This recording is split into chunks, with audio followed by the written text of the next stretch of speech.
Voilà à tous et bienvenue dans mon jardin. Alors aujourd'hui, on se retrouve parce que je vais couper la tête de quelques-unes de mes succulentes.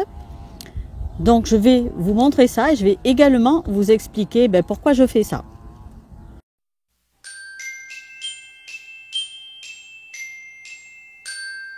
Pour ceux qui ne me connaissent pas, moi c'est Nathalie, j'habite en Gironde et je suis une amoureuse de succulentes. Alors il y a plusieurs raisons qui peuvent nous amener à couper la tête de nos belles. Dans cette vidéo, je vais vous parler de 4 motifs. Donc la première, c'est évidemment de sauver une succulente qui ne va pas bien. La deuxième, c'est pour redonner une jolie tête à une succulente qui s'est déformée ou qui s'est étiolée.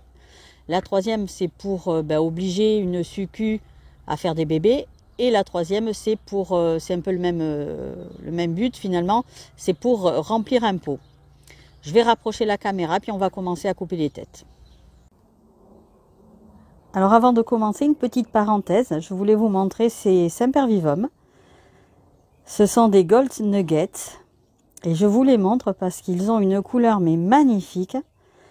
La vidéo ne leur rend pas du tout hommage, c'est vraiment des couleurs presque fluo quoi.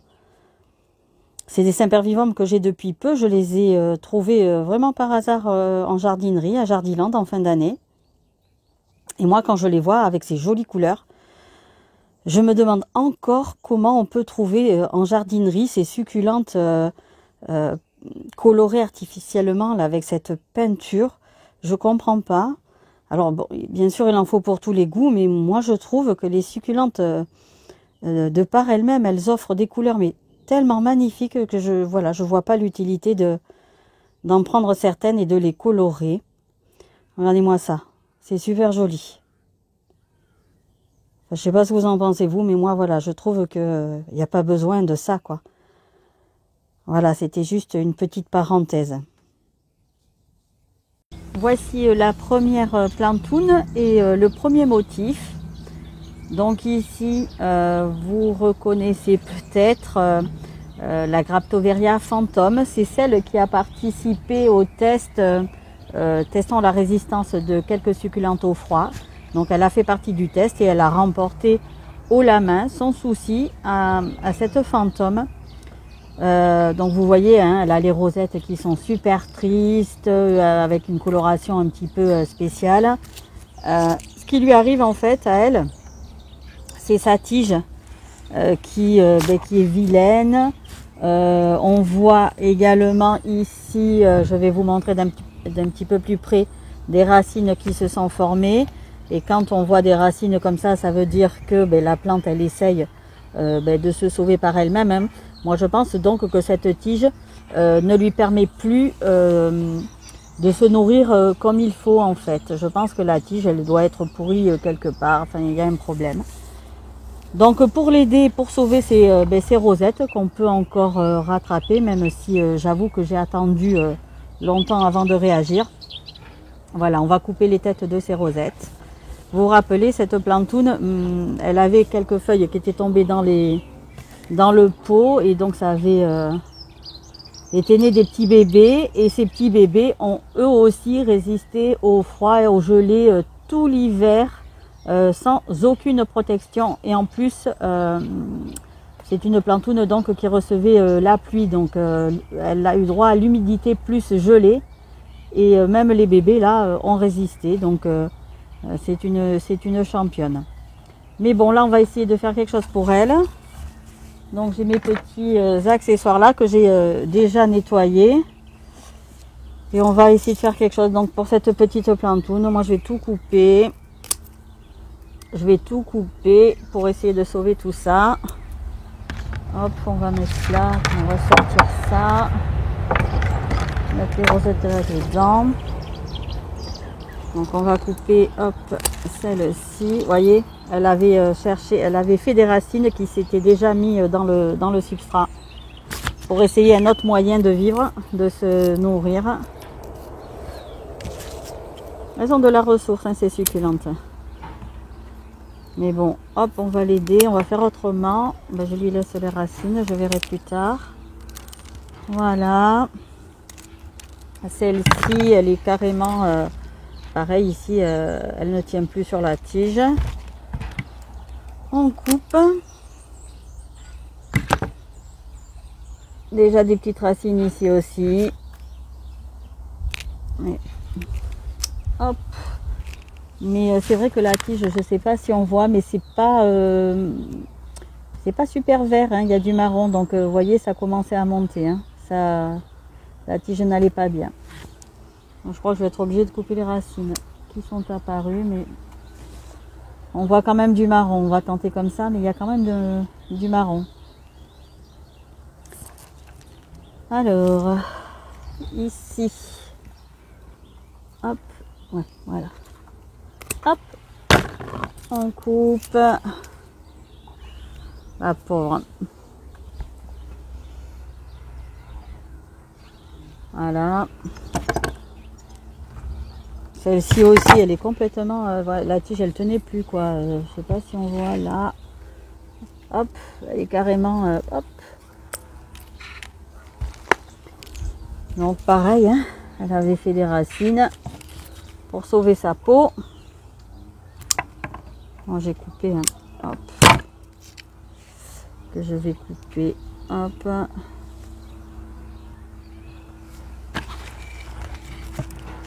Ici pareil, il était vraiment... enfin, j'ai attendu trop longtemps. J'ai attendu trop longtemps pour réagir. Je la voyais qui dépérissait, puis j'ai pas réagi. J'aurais dû le faire avant, bien avant. Mais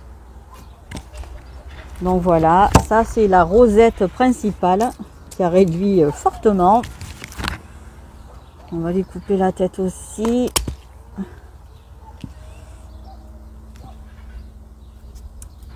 Voilà. On coupe. Hop, celle-ci, pareil, tout était dans un état. Hop. On va raccourcir. Vous voyez, même là, c'était abîmé. C'était abîmé là.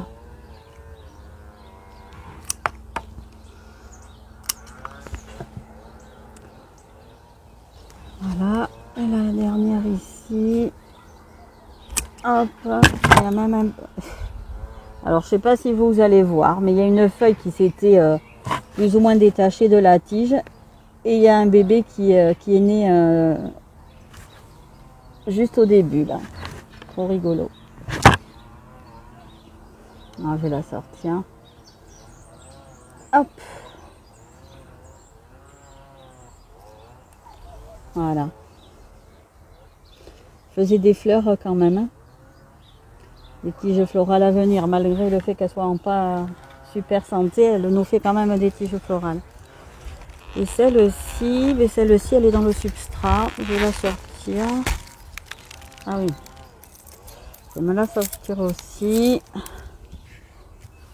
Hop. Allez, des petites racines. Voilà. Les petits bébés. Les petites feuilles, je vais les sortir aussi. Je vais les mettre dans des petits pots individuels. Là, il y a un petit bébé, je ne sais pas si on voit aussi. Un petit bébé ici. Il est tellement petit, je vais laisser un petit peu pour voir ce que ça donne. Et ensuite, je prélèverai, je vais voir s'il il continue à profiter ou pas. Ça ira bien. Donc voilà. Voilà, un des premiers motifs pour lesquels on est amené à couper des têtes, c'est mission sauvetage. Deuxième sauvetage, je vous montre une succulente que vous avez vue dans une des dernières vidéos, donc la PVN, l'Echeveria Pearl Vandenberg. Et dans cette vidéo-là, je vous montrais et je vous disais déjà qu'elle avait une tige qui n'était pas très jolie et qu'à un moment donné, il aurait fallu faire quelque chose. Donc voilà, moi j'ai attendu parce qu'elle avait des bébés qui se faisaient sur la tige. Mais voilà, cette succulente, si je fais rien, pareil, elle va décliner. Elle a d'ailleurs des tiges aériennes qui commencent à se former aussi. Donc il faut faire quelque chose. Donc je vais enlever les petits bébés. Et puis on va couper la tête de la belle rosette de la PVN. Alors, attends, on va faire comme ça pour que vous puissiez voir. Mais les petits bébés,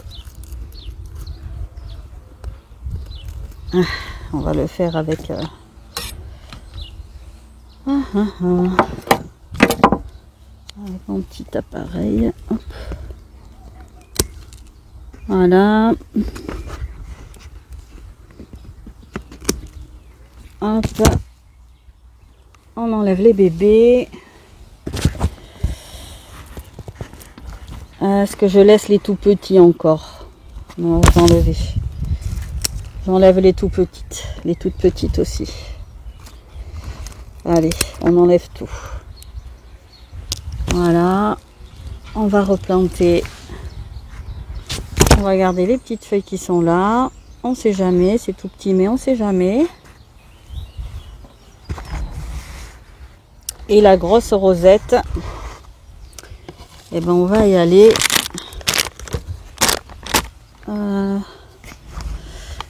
Parce que le tronc est déjà gros. Je pense que est-ce que ça va le faire avec ça? Ouais, on va tenter. Ouais, c'est bon. Mais je trouve que la tige est déjà pas super jolie à l'intérieur, vous voyez. Donc il était temps finalement de le faire aussi. Elle allait décliner, elle allait finir par décliner et elle allait pas mettre longtemps. C'est dommage, hein. Elle a la tige florale là. Mais bon, on va la replanter, c'est pas grave, elle va repartir. Donc deuxième sauvetage pour une succulente, voilà, qui n'allait pas bien au niveau de la tige. Alors, le deuxième motif pour couper des têtes, c'est donc rattraper ou donner plutôt une nouvelle tête à une succulente qui s'est déformée ou qui s'est étiolée. Là, je vous montre une Echeveria Black Prince. Bon, maintenant, elle est en bonne santé. Hein, je le sais parce que voilà, les feuilles sont bien rigides. Voilà, elle va bien, mais l'année dernière, l'été dernier, elle a eu une attaque de cochenille, donc à un moment donné, elle n'était pas bien du tout, et voilà, elle s'est déformée en fait. Donc on voit bien donc ici la rosette qui va mieux, qui a la tête qu'il faut avoir pour elle, et puis plus bas donc des feuilles de quand elle était malade. Donc pour essayer de la récupérer cette succulente, eh bien, on va couper la partie qui est jolie. Et la replanter, voilà, comme ça elle va redémarrer sur de bonnes bases, celle-ci, enfin le centre. Et on va essayer de garder quelques feuilles sur la tige, de manière à ce que eh bien, sur cette tige apparaissent des bébés. Donc du coup, on va faire d'une paire de coups, hein, on va sauver et rendre une jolie tête à la rosette centrale, et on va essayer d'avoir des bébés sur la tige. Allez, c'est parti. Je vais enlever quelques feuilles malgré tout pour essayer d'avoir accès à la tige plus facilement. On va enlever les tiges du bas qui sont pas super jolies. Voilà. Voilà. Hop, hop, hop. Et ces feuilles, je vais les garder. Hein.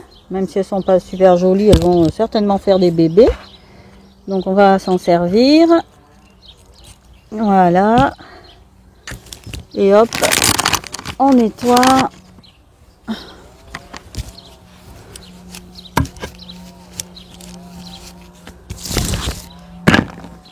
Et on coupe. Voilà, donc ça fait comme un petit bébé. J'ai un petit bébé Echeveria Black Prince. Voilà, attends, j'enlève les petites feuilles là. On va laisser sécher la plaie et puis je pourrai repiquer, enfin replanter.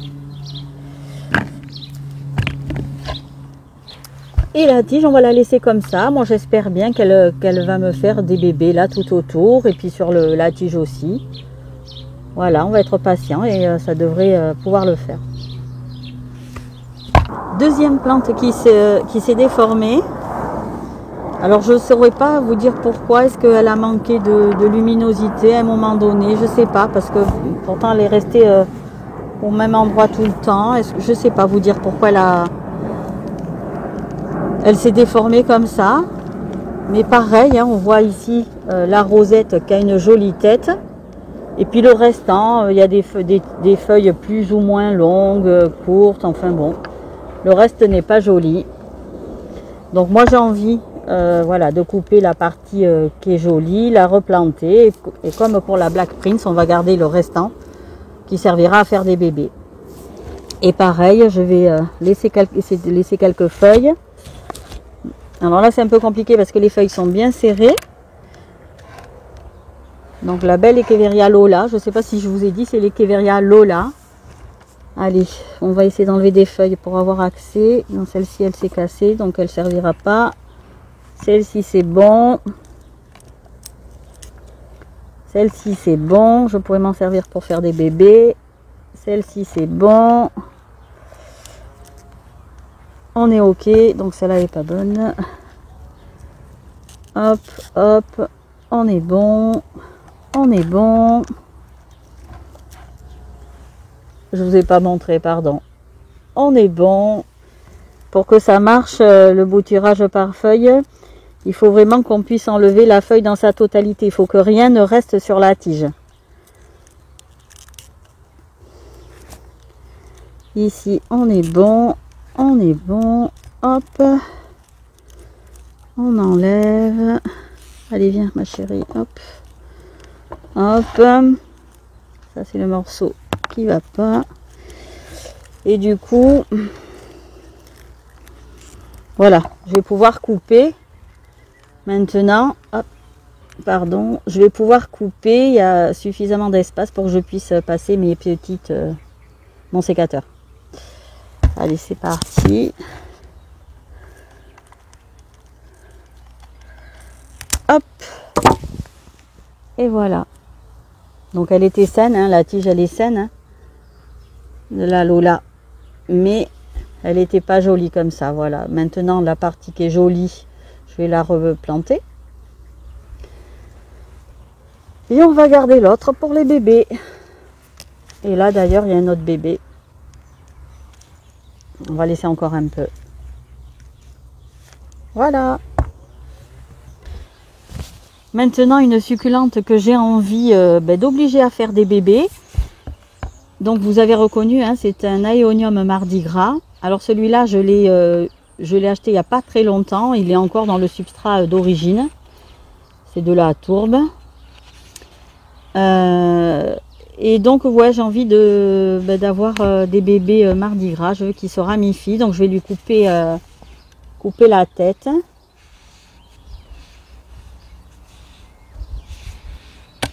Pour l'obliger à me faire donc des bébés. Allez, là ça va être plus facile. On va couper, hop, au hasard, là.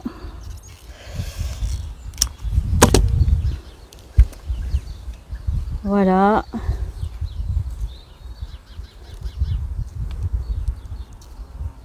Mon petit Aeonium Mardi Gras. Et la tige. Qui j'espère me fera plein de bébés. J'aimerais bien. En tout cas, c'est le but de cette décapitation. Et puisqu'on parle d'Aeonium Mardi Gras, je vais vous en montrer une autre et vous allez me dire ce que vous en pensez. Donc, voici un Aeonium Mardi Gras. Est-ce que vous me croyez quand je vous dis ça? Que c'est un Aeonium Mardi Gras? Alors, vous allez vous dire que, voilà, là, je ne sais pas reconnaître... un Aeonium Mardi Gras, parce qu'effectivement celui-là il a des feuilles plus larges, plus foncées, c'est plutôt dans les marrons et pas dans le rouge du Mardi Gras.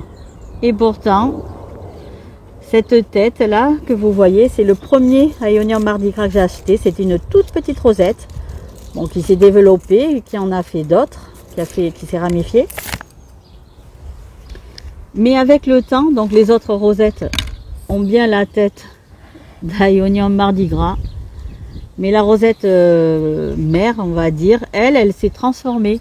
Donc c'est une curiosité. Évidemment, l'Aeonium Mardi Gras c'est un hybride, hein, c'est un croisement entre deux autres Aeonium. Alors je suppose que la tête principale est redevenue, peut-être ressemble plus à son papa ou sa maman entre guillemets, je ne sais pas. Mais enfin c'était une curiosité que je voulais vous montrer par rapport à cet Aeonium Mardi Gras. Alors oui, vous allez dire que le pot il est trop petit, il mérite d'un rempotage. Il mérite un rempotage, vous avez absolument raison. Je vais m'occuper de ça aussi. Mais bon, une petite curiosité avec cet Aeonium Mardi Gras.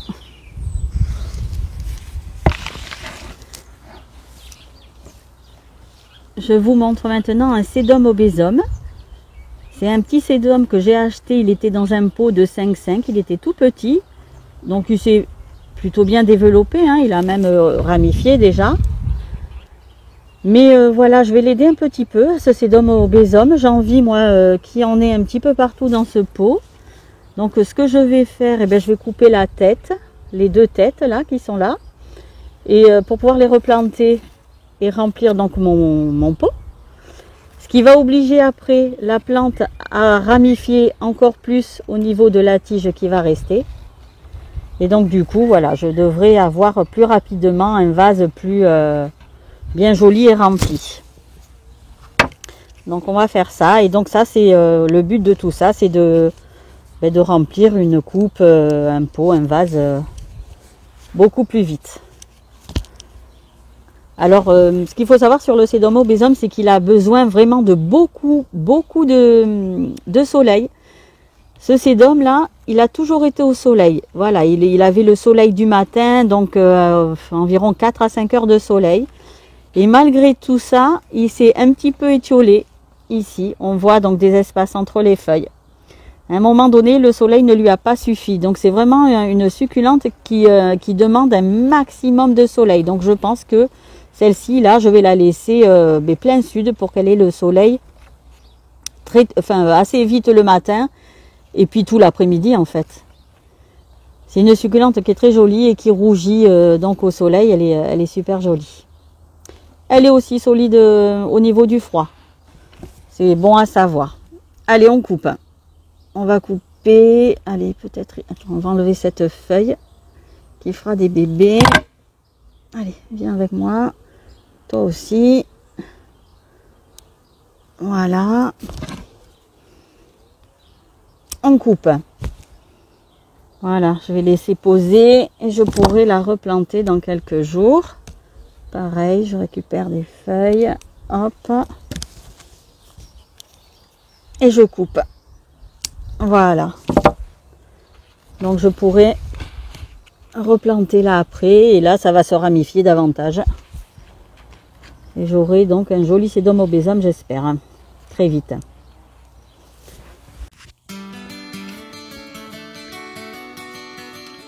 Voilà pour cette vidéo de décapitation de succulentes. Je vous dis à très vite dans une prochaine vidéo.